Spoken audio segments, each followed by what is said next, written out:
एकदन्ताय वक्रतुण्डाय सर्वराजाय धन्याय सर्वगानश्रवणप्रणयिने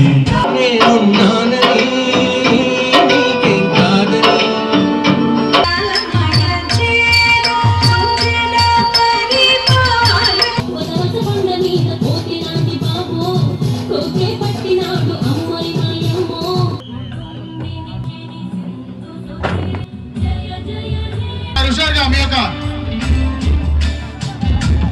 కరతాళ ధ్వనులు అందజేయాలని కోరుతున్నాం. ముందుగా మనందరికి తెలుసు ఈ హుద్హుద్ సైక్లోన్ ఎంత పెద్ద నష్టం జరిపించిందో. The damage was unimaginable, and at that moment our dear Chief Minister Shri Chandrababu Naidu stepped in and visited all the affected areas and boosted the morals in public that he will set right the situation and only leave Vizag once the situation becomes better. He brought in our Honorable Prime Minister Shri Narendra Modi ji and also called in all the ministers, MLAs. ఇంత తొందరగా మనకి recover అవుతామని ఎప్పుడు ఊహించలేని విధంగా ఆయన చేశారు. 5 రోజుల్లోనే మనకి కరెంట్ రావడం అనేది నిజంగా అసలు ఎవరు ఊహించుకోలేంది. అలాగే వారంలోనే థౌజండ్స్ ఆఫ్ ట్రీస్ అండ్ మళ్ళీ ఎలక్ట్రిక్ పోల్స్ ఇవన్నీ క్లియర్ చేయడం అనేది కూడా నిజంగా అది ఇంపాసిబుల్ అనుకున్నాం, బట్ ఆయన చేయగలిగారు.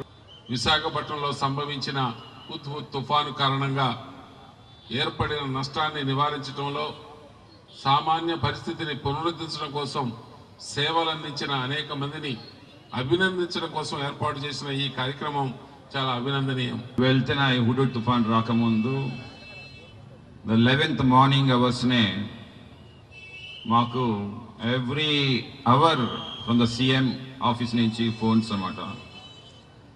దాని తీవ్రతని ఒకసారి మాకు గుర్తించి you go to the people, లోతట్టు ప్రాంతాలు ఏమున్నాయో చూడండి, ఒకసారి దగ్గరగా కోస్టల్ బెల్ట్కి ఎవరున్నారు చూడండి, వీక్ హౌసెస్లో ఎవరున్నారు చూడండి, ఆటోలు పెట్టండి, మీరు వెళ్ళి మైక్లో పెట్టి చెప్పండి వాళ్ళకి. వేరేగా ఎక్కడైతే కొన్ని కళ్యాణ మండపాలు అలాగే హిల్ ఏరియాస్లో కొన్ని వాళ్ళకి రెస్క్యూ సెంటర్స్ ఓపెన్ చేసి వాళ్ళందరినీ కూడా తీసుకుని వెళ్ళి దాంట్లో పెట్టమని చెప్పేసి వాళ్ళ భోజనాలు ఏర్పాటు చేయమని చెప్పేసి చెప్పడం జరిగింది అన్నమాట. ఇంకా డెఫినెట్లీ ఇంకా 2-3 years Vizag will be very beautiful, and by 5 years it will be as beautiful as it was before. So because I love Vizag. అందరూ కౌంట్ డౌన్ చేయండి. 2 1 లెట్స్ రిబిల్డ్ వైజాగ్. గాల్లోకి వదలండి. వావ్. యాదవ్ SI